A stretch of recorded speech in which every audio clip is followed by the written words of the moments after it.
Hello, everyone, and welcome to the Paderborn Knows Even English podcast, emergency podcast. Today, I wasn't expecting to record this early on in the week. I mentioned last week that this would be a weekly thing, sort of towards the end of the week, on a Thursday usually, where I would discuss the previous match and the match upcoming.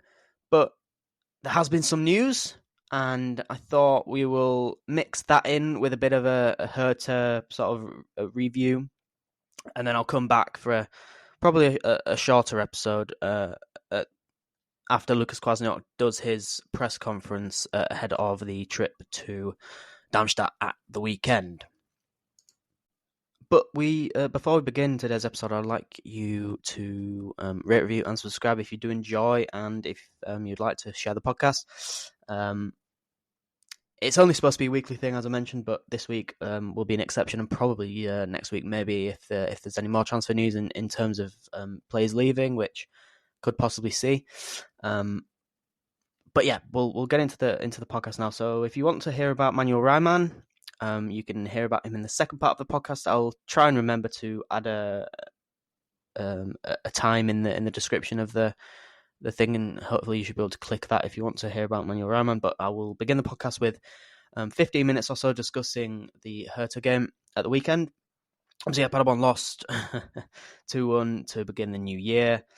But before I do mention the game, I just want to bring up the press conference, because I recorded on Thursday and the press conference was on Friday, so we missed all the crazy fun of Lucas Kwasniok press conference, which I'm hoping to avoid this week, because I want to discuss Darmstadt in a separate episode once the press conference has been done. So yeah, we heard a lot about injuries in the press conference. I was expecting it to be relatively healthy squad from the last test match against Zwolle, but it wasn't to be that way, and we ended up having Kwasniok bring out the autograph cards and hold them up one by one. There were that many injuries. Firstly, Luis Engels, knee injury, out for 2 weeks, so possibly could be back next week for next week's match. Felix Goetz, the torn tendon, abdominal issue, hopefully should be back for the game against Darmstadt this week, but we'll have to see on the press conference for that. Adriano Grimaldi, thigh injury, which was against Zwolle, 3 to 4 weeks apparently. Sebastian Klaas, can't forget him, the abductor problem. He isn't going to be back until the end of January, so he's not going to be playing this weekend, probably. Or he's not going to be in the squad. Calvin Brackelman had a concussion against Heverin, I think, or even Pilsen, one of the two, who he still can't jog, apparently, so I'm not sure when he'll be back. We'll hopefully hear more this week on him. And then Felix Platter was the last of the players to be mentioned, and he apparently woke up with some pain in the kidney area. Lucas Kwasniok said he was going to have examinations, probably unavailable, but yeah, in the end, Felix Platter was available to play because he had the right injections and was able to play for the whole 90 minutes. So yeah, that was a positive, I suppose.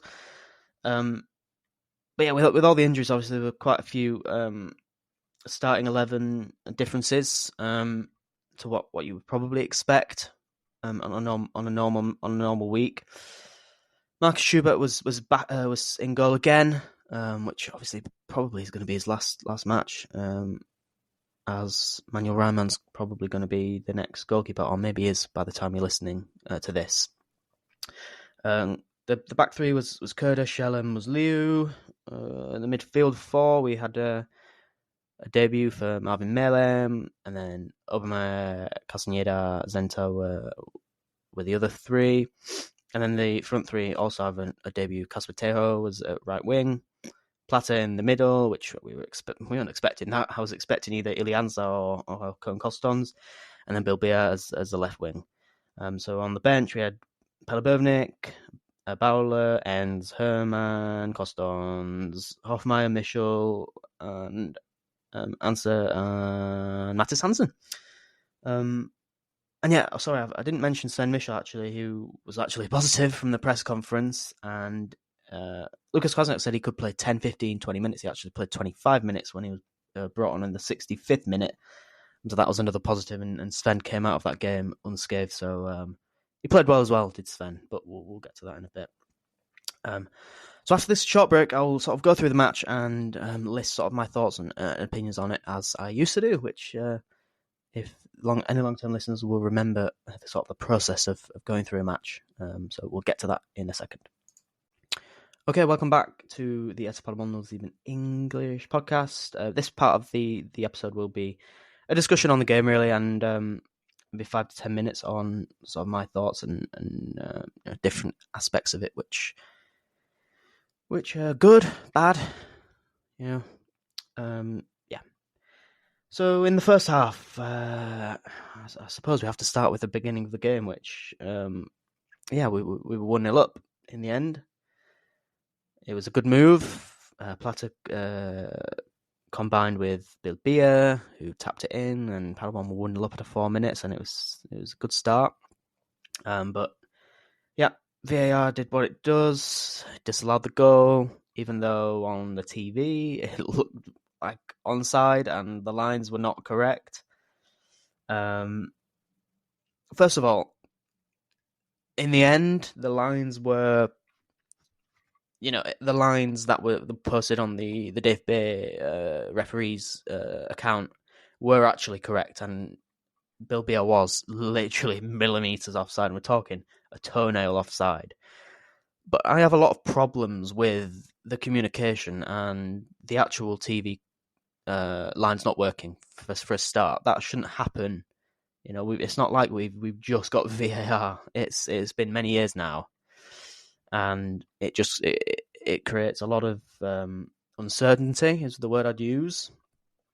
And yeah, it made me more angry, even though the offside was probably offside, even though it was quite literally the closest offside ever. But that's a different conversation about what offside is and that. But that's a different issue. But with the rules now, sure, the camera which we saw wasn't offside, but the actual cameras, apparently the lines they used in the proper room, which I don't know why you'd use two different lines or you'd show two different lines.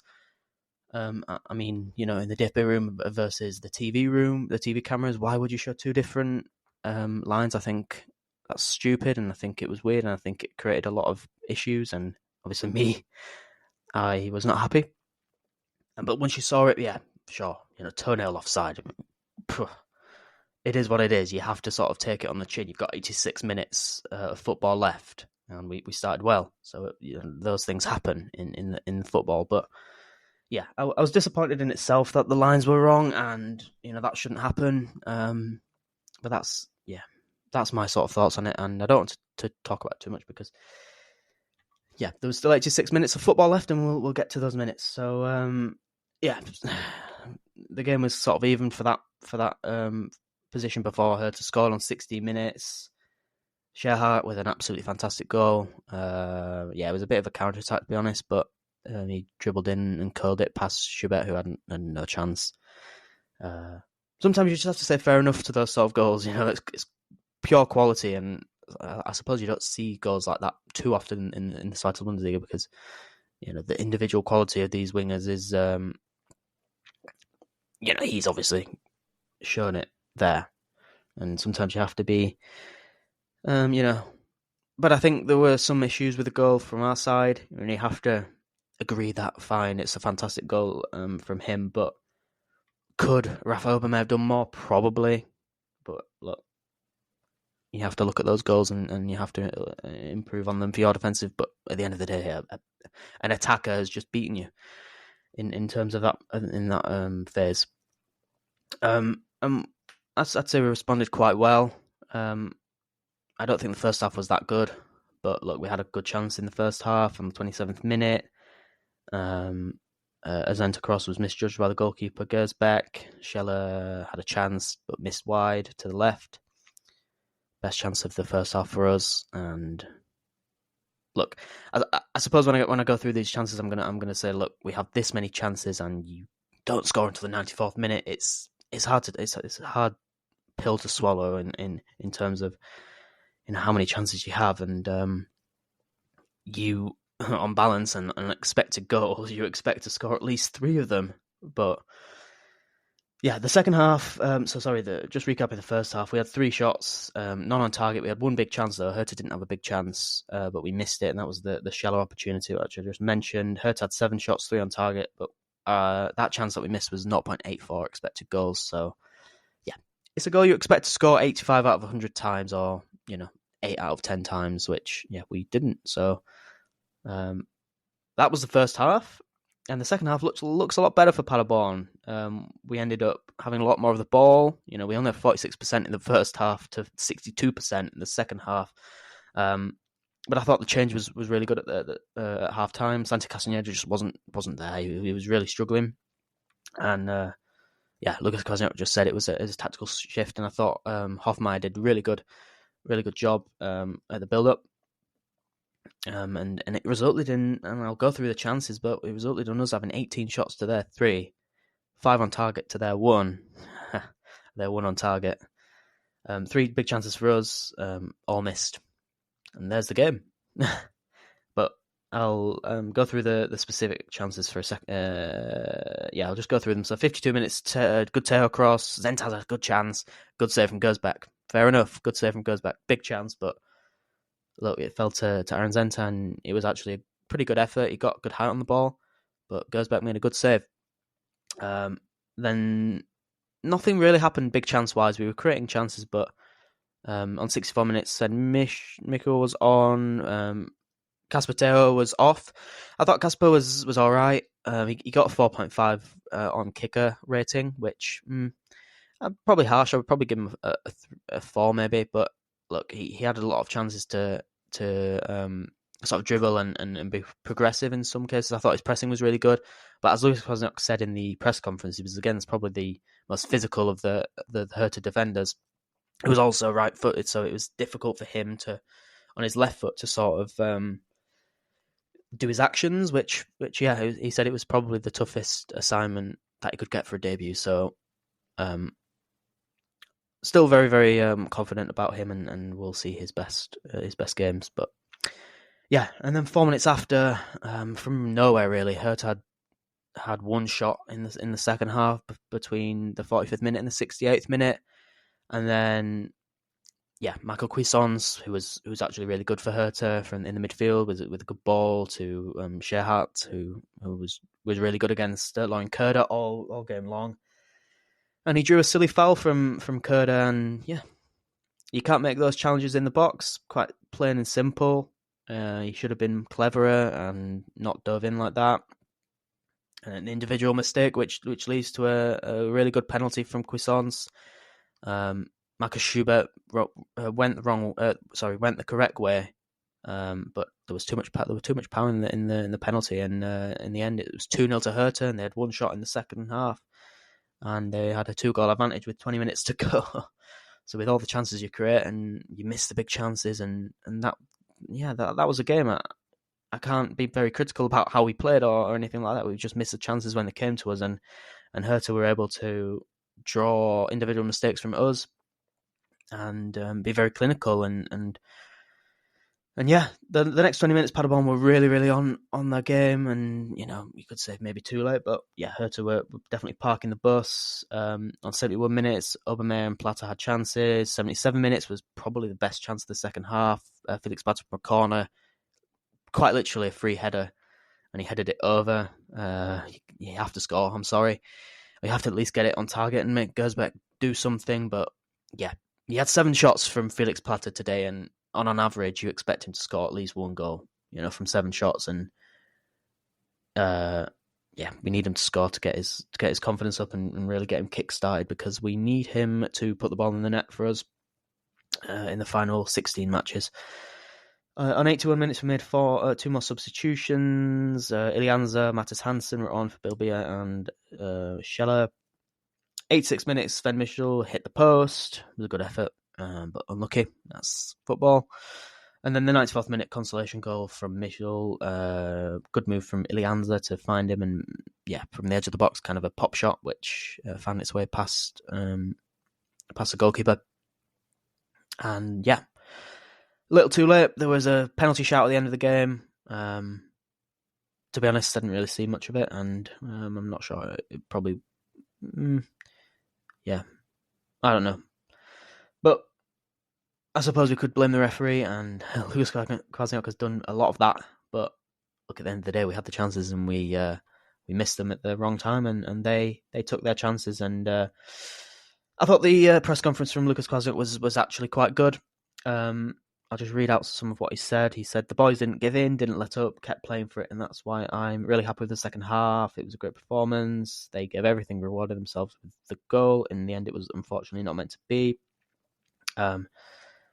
And yeah, I agree with them on that. I thought we created enough chances. I thought we played well enough in the 90 minutes to deserve the win. But at the end of the day, you have an individual brilliance in the first half from Sherhart.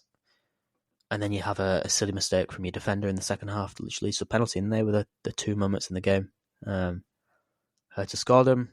We missed all of our big chances, and that's it. And on the referee, I just want to mention Lucas Kwasniok's press conference and what he said. He said, there are referees who you have more often, and there is a history between SC Paderborn and Osnabrück.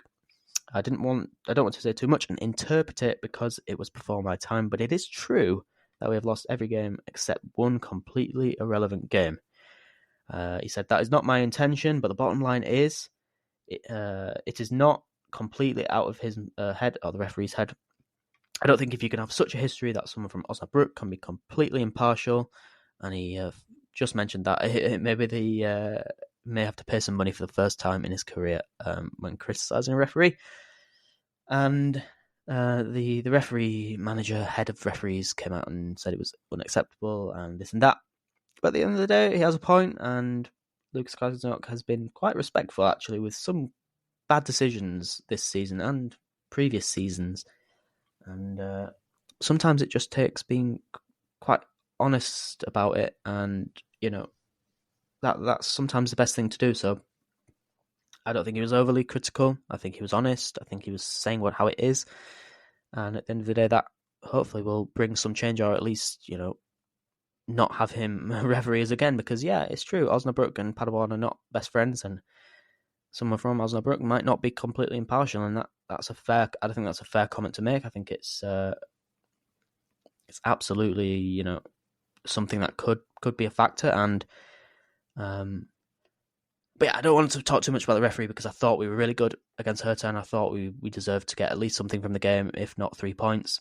But look, you've got to be clinical. You've got to score your chances, and that's the basics of football. If you take until the 94th minute to score, you let up a fantastic individual goal, and you give a penalty away. It's very hard to win football matches, even if you create 3.3 expected goals in the 90 minutes. So yeah, we move on. I thought it was a very positive performance. I thought, especially with a lot of the plays out, we were dominant from major spells of the second half, especially. We had chances in the first half as well.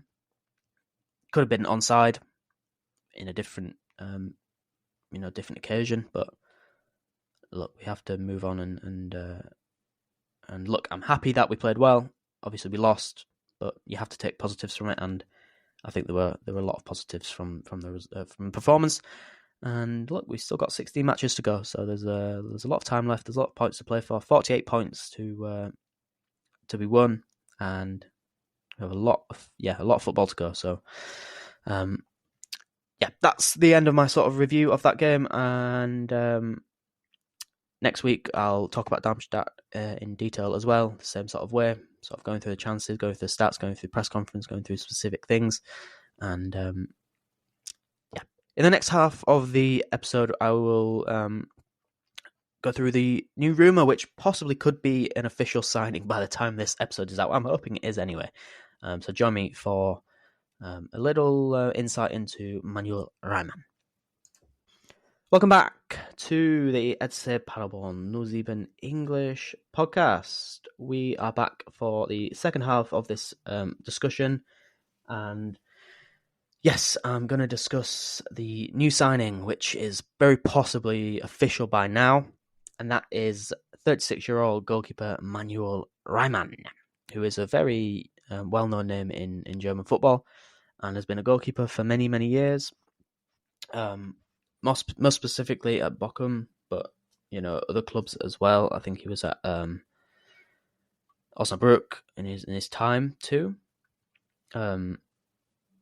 So yeah, I want to have sort of three parts of this discussion today. I want to firstly address the elephant in the room, which some of you may know what I'm going to say about that and what it is about. Second, I want to discuss some statistics. And then thirdly, I want to sort of round up my discussion with discussing what he can do and what he can bring to Paderborn for this promotion push and maybe for another season or two. So I'll start with the elephant in the room. So he played 33 matches for 33 Bundesliga matches for Bochum last season. But he was suspended. Riemann was suspended following incidents in the dressing room before last season's relegation playoff against Fortuna Düsseldorf. He was officially unsuspended November 18th last year, so very, very recently unsuspended. And it was actually following a legal proceeding which resulted in both parties agreeing to an out of court settlement. And the reasons the sporting director of Bochum was saying, look, we don't need any sort of court, when the sporting performance of Bochum right now is obviously they're struggling in a relegation battle. They don't need it. So they would prefer there was an out-of-court settlement for that. So essentially, Riemann did something in the dressing room, the changing room before Bochum's games against Düsseldorf in the playoffs last season, and it led to a legal proceeding, which ended up being a nothing thing because Riemann and Bochum agreed an out-of-court settlement on the thing. So yeah. The other thing to mention, actually, is that Bochum have said it wasn't violence that ended up leading to this suspension, and we probably won't know what it was. But it was obviously enough for Riemann to be suspended. So that's the first thing I will mention, that it was bad enough, I suppose, for Riemann to be suspended. But, look, we'll never know what it is. I feel like disagreements happen in football and in dressing rooms and in all sort of walk of life and work. You have disagreements with people, and sometimes you might not settle it in the correct ways, or sometimes you might sort of be not violent, but you might be angry and you might react in the wrong ways, and that's just human nature, I suppose. And I suppose for Riemann, he's a very experienced goalkeeper who maybe just went past the line, which I'm guessing he knew that it was past the line, and he knew instantly as he did it with regret. And look, it's about learning from this, and look, he's going to be a controversial figure. We've had a few of those in the last few years, but at the end of the day, we've got to look at it as human beings, and that he's made a mistake, and he should be given the second opportunity to build back relationships and be a better guy, as a result. And at the end of the day, if he does that, then I'm absolutely fine with this signing, because look, we are here to win. We're here to get promoted. We are here to, put out the best 11 that we can. And if he's willing, and he was unsuspended enough, and they obviously had agreements and they had discussions, and if Riemann has improved from this and has gained a lot of he's improved, and he's a better person off the back of it, then fine, absolutely. And if it doesn't work out, it doesn't work out. But look, we know goalkeepers have been a problem in this first half of the season. We had 5 mistakes from goalkeepers in the 18 matches. That's the most of any team in the league. And we know it was a problem. And look, I think that we are here to win, and if he's improved as a person, which obviously I think he will have done for him to be unsuspended in the first place, but also for us to be signing him. We're not a team that just signs anyone. We have to go through the processes, and the scouts do that, and then Benny Weber and have discussions and have talks, and we'll probably never know the contents of those discussions. But look, if Ryman's become a better person from this, absolutely sign him up, because we're here to win and we're here to get promoted. And if some things change, my opinion will change on that, and I will say, right, it wasn't right. But as far as I know, Ryman has done something where he's gone past the line. He knew it. He regretted it, and at the end of the day, he was suspended. He's done his time, sort of thing, for it. And if he becomes a better person, he becomes a better person, and that's a good thing. We should celebrate that. So yeah, he deserves another chance, plain and simple. And I'm quite pleased with this, and I'm pleased with the signing. And yeah, I want to get into some stats because we have to talk about him as a football player as well. It's not just off the field. So yeah, he's 36 years old, very experienced, 236 Zweite Liga matches, 98 Bundesliga matches. So do the maths, 334 matches in the two top divisions of German football. You can't get much more experience than that. And he's very clearly an experienced head who has Bundesliga experience, and I guess you can see that's been sort of the focus from the recruitment over the January transfer window. We had Oliver Christensen, who, by the way, should have mentioned that, but he was going to be the new goalkeeper on a loan deal from Fiorentina, but Fiorentina has too many loans, so it kind of fell through on that. But that's been the focus. Oliver Christensen, what did he have? Bundesliga experience with Hertha, although it was, one season, but still experience. So that's been the focus, I think, from Benny Weber, some experienced heads. And I do want to just discuss quickly the 2021-22 season, which was why he got his contract extension. He was statistically the best goalkeeper in the league. He had a save percentage of 73%. That was like the best in the league. The goals prevented percentage of 11.8%. And he had 5 shots per game against him, and he was still, playing at an elite level. And to be honest, the last 2 seasons weren't amazing, but they were still not bad. They weren't terrible seasons, and a big reason why Bochum stayed up in those years. So I'm excited for it. Look, we know he's an old goalkeeper. He's 6'1", which obviously is small for a goalkeeper, but look, he's had 334 games in the top 2 divisions of German football. I think he'll be all right. And very experienced head, very has been through it, and hopefully can be really, really good asset for us in a position where we just need improvement. We have to get someone in to do that. So that was kind of my can bring part as well. He has something to prove. He was just suspended. He's got something to prove to people as well. So that could be something good. I think he actually goes hand in hand with Lucas Kwasniak. I think they both have very, very similar personality. Both very angry and like to let out that anger. He's a very Ramon's if you've seen him probably play many times, a very angry goalkeeper, very demanding, and I don't think that's a bad thing at all. We have to be respectful, of course, and I do see him praise his defenders a lot too. But look, accountability in the goalkeeper position is definitely a very, very good thing, and I think it'll be a real asset to us for this promotion fight. Potential negatives, obviously he's 36, and obviously he's not played for a half a year now, so that's another negative there.